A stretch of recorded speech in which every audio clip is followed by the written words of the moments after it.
അർപ്പണ മനോഭാവവും എല്ലാം കൂടി സമന്വയിപ്പിച്ച ഒരു മഹൽ വ്യക്തിയായിരുന്നു ഹദ്റത്ത് ഇബ്രാഹിം അലൈഹിസ്സലാം.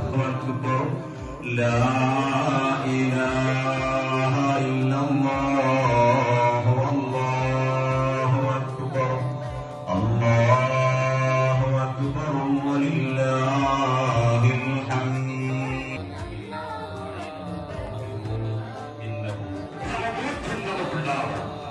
മാതാപിതാക്കൾ പ്രായം ചെല്ലുമ്പോ പ്രത്യേകിച്ച് അവരെ കണക്കിലെടുക്കണം.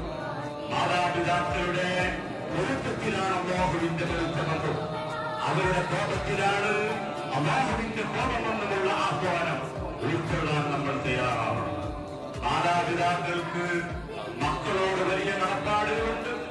അവർക്ക് നല്ല പേരിടണം. അവർക്ക് ഇസ്ലാമിന്റെ അധ്യാപനങ്ങൾ പഠിപ്പിച്ചു കൊടുക്കണം.